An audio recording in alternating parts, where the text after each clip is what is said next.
Hey guys, I thought I'd put a video together. I tried to find one on YouTube, but none of the scans, results or analysis pages were the same as ours. So they were slightly different. So I thought I'd put one together for us and what we were looking at in our scans. So of course, speak to your PT and ask them questions. That's what we're here for. And also to scan people as well. But I thought I'd just give you a little bit of an overview because there's a lot of information, there's a lot of numbers, and there's a lot of graph images. So yeah, I thought I'd just break down it a little.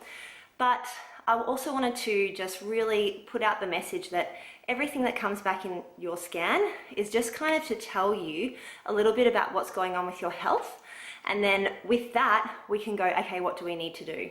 And the really cool thing is that what you're doing now, this plan that we're doing, is exactly what you'll need to do to make the positive changes, to bring that fat down, to increase that muscle mass. And those really are the two of the main things that we're looking at. We want to be bringing body fat percentage to a healthy range, and we want to be increasing lean muscle mass and skeletal mass. These are really the two main things that we want to be doing. And the way we do that is through eating beautiful, nourishing foods, which we're doing, and by turning up to your sessions, training, doing your best, putting in what you can. And if you can only do a couple of sessions a week, then, you know, maybe add a few, speak to your trainer. Davey put some really cool ideas up for at-home workouts, which I did this morning, so that was really cool. So really the message, even though you get all this information, the message is want to be bringing body fat percentage to a healthy rate and be wanting to increase lean muscle mass and skeletal mass, because those two things are an indicator of good health. And the risk of disease is much lower if those are in the healthy ranges. So that's what we're going for. So here's a breakdown of what we're looking at. But remember, the moral of the story is you are doing exactly what you need to do to get those numbers into the areas that you want. And of course, speak to your trainer if you have any specific questions or goals that you wanted to look at doing. All right, here goes. All right, so let's start with total body water. So they say that people are made up of about 60% of water. So what this is it should be about 60% of your weight. So that's your water. It should be around 60% of your weight, and the values that are healthy are here. And it's good to be within that reference range or even a little bit over. All right, so next we have protein. And protein is kind of just basically tells us a little bit about our muscle mass.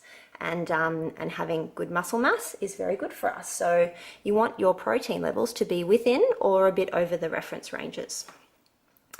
All right, so next is the minerals. So they also indicate the strength of our bones. Part of our minerals are in our bones, and you also have minerals in other parts of your body as well. But so that there, you want to have that within the reference range or slightly above, because that's going to indicate the weight of bones, and the weight of bones is an indicator of good health, and that is also something that comes from strength training. So that's what we really want to be focusing on if that's a little bit low. Okay, so the body fat mass is an indication of how many kilograms of body fat you have, and so this should be correlated here with the fat-free mass. So that's how many kilograms of your body is not made of fat. Your soft lean mass is the sum of your water, your non-osseous minerals, which I won't go into too much, and your protein as well. All right, so the next one we have is the muscle fat analysis. So here we have the weight, which we talked about above, but here it's saying I'm overweight. So this is why we really love the body composition scans, because it's telling us more about what's going on inside and the health implications of this number. So if you normally stand on a scale and you see something that tells you that you're over, then you actually don't really know what's going on. And here we're being given a more accurate picture of health and what we need to be doing. So skeletal muscle mass, you have different muscles on your body. So you have your cardiac muscle, you have your visceral muscle, and you also have your skeletal muscle. So the skeletal muscle mass is the one that we're going to be able to really make an impact on with our exercise and our diet. So having that in the normal or above range is good. That's an indicator of good health. It means we're nice and strong. So with the body fat mass here, that's an indicator of how much fat is on your body, as we discussed earlier, and we want that to be in the normal range, and that will indicate good health. If this is up here, then that's an indicator of poor health and the need to lose fat. And if this is below, then that's an indicator you really need to start training. I'm sure none of you people have that. I'm absolutely very confident that everybody will be in at least the normal range. But going for over, that's a good thing. So in your next test, you want to be looking at these two. So looking at the scale, if you went home and just weighed yourself, you wouldn't really get an overview of how healthy you are. So that's why we don't always love to look at weight or body mass index. So next is like what they call the obesity analysis, but unfortunately it does have, well, not unfortunately, but the body mass index, again, similarly to what I was talking about above, when you do a body mass index, it's calculated on your height and your weight, and it doesn't take into account your muscles and your bones. So you can have an above healthy body mass index, but you could actually be very healthy. So athletes, you know, bodybuilders, people with a lot of muscle on them and low body fat, they might actually be very healthy, but their BMI is going to be quite high. So that's why we do these sorts of tests, because we want to look further and more deeply into just looking at a number on a scale. As well, here we've got the percentage of your body fat. So that is the percentage of your body that's made of fat. So if that's up here, then you want to be bringing that down to the normal range, because when it's over here, looking at being at risk of disease like cardiovascular disease and diabetes and all sorts of other things that we don't want. So we want to try and bring that fat down to the healthy range. Next we have the segmental lean analysis, and this shows us the muscle distribution throughout the body. So it's broken up into the 5 different areas: your right arm, left arm, your trunk, right leg and left leg. Whoop. So really, if we're over, that's good, because that means we've got lots of muscle. And if we're under, then that's not good and we don't have enough muscle. And obviously, to gain muscle, we need to be lifting. And so be turning up to your toning sessions and doing all that strength training, bringing these numbers up and above or within normal and over is what we want to see. All right, so next is the body water analysis. So without going into too much detail, you want that to be in the normal range, and if it's above, it may be suggestive of another health issue that I would recommend that you speak to your healthcare provider and your doctor and talk to them about your results and see if they need to investigate on why that might be. So here is just if you start having lots of tests. I've had a few, as you can see, and interestingly, my weight's gone up, so you might be thinking, her weight's gone up, but also my skeletal muscle mass has gone up, which is good. That means I've got more muscle, and my percentage of body fat went down, and that's good as well. And putting those two together, that's a positive outlook. And when you look at that normally on a scale, you'll be thinking, oh no, I've gone up in weight, but actually my health is okay. All right, so up here you've got your score, and they kind of just put this all together and give you a score. And I guess at the end of it, at the end of the 8 weeks, you want to try and bring your score up to over 100. And you're going to do that by following the nutrition plan. You're going to bring your fats down, and you're going to be training. You're going to be also bringing fats down, but also increasing muscle mass, bone density, and all that sort of stuff, and also increasing metabolism through training too. So yeah, that's just kind of an overview of your results. And yeah, the next time you go in, you should hopefully get a higher score. So over here, it will tell you or indicate to you what they believe are the things that you should change. So here, they're actually happy with the way I am. You might see it wants you to lose fat or gain muscle. So those numbers might not be 0 for you. And if that's the case, then yeah, so just follow all your nutrition plan and do all your training. That's what we want to see. Here, this is just going to give you an indication of the results of what we looked at with the segmental lean analysis.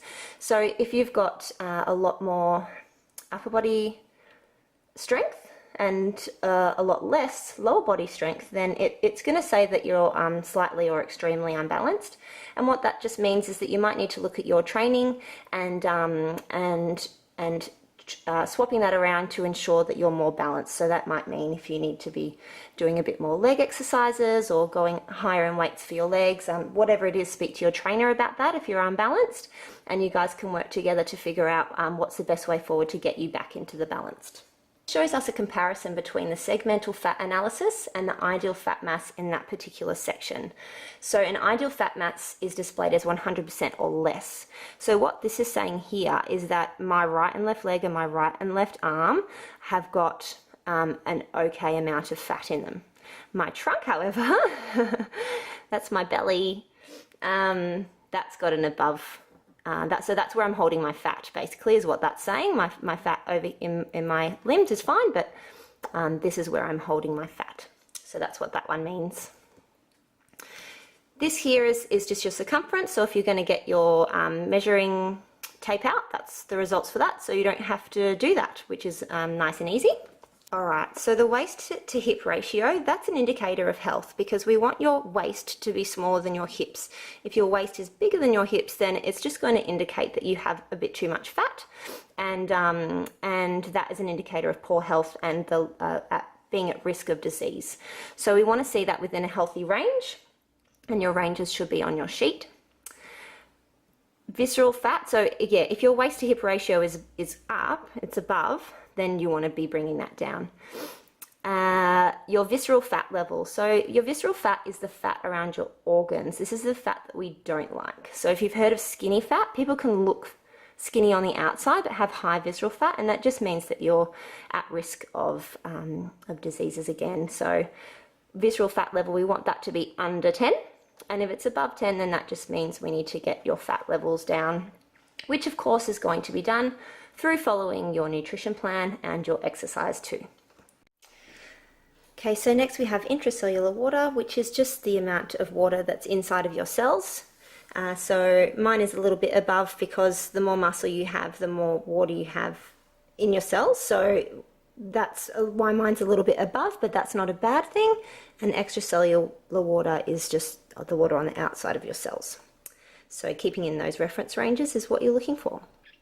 Basal metabolic rate. So this one's an interesting one. This is the amount of calories that it takes to stay alive if you were at rest. So if you were in a coma and your body had to keep breathing, and your lungs had to keep breathing, and your heart had to keep beating, and your blood pumping, all those sorts of things, it would require that amount of calories to be able to do all those important functions. So that's why the 1200 calorie restrictive diets don't really work in the long term, like the Biggest Loser. They change your basal metabolic rate, and they can make it a little bit lower because you just downregulate your functions in your metabolism, and that's not a good thing. So we want to try and at least eat this amount of calories every day to sustain those healthy functions. So that doesn't even include your exercise or your general activity of, walking around and cooking and cleaning and all those sorts of things. So this will generally be higher in bigger people, taller people, younger people, and in males. And it's also going to be higher for people with more lean muscle mass as well, because the more muscle you have, the higher your metabolic rate. So that's another great reason to have those muscles and keep your training up, because it's going to essentially allow you to eat more. So that's an interesting one. So next we have the bone mineral content, which just addresses the mineral content of your bones. Within or above those reference ranges is ideal. So the body cell mass, it's the sum of the cells containing intracellular water and protein found in the organs. So really, it's to help you evaluate your nutritional state. So the higher your body cell mass, the better. So those are the reference ranges, and here I am above, and so that's nice and healthy. So the arm circumference, that's a measurement of your arm, or one of your arms. It's the left arm, and really they're just looking at if there's excessive difference between these two, and it doesn't give you a reference range, unfortunately, but I've got 4 centimeters, but excessive fat in this area may be suggestive of hormone imbalances. So if you've got a really high arm circumference in relation to your muscle circumference, then that might be something to look at. It might be causing some hormonal imbalances, but there's unfortunately no reference range there. So, but you'd pretty much know if it was right or wrong according to all your other data as well.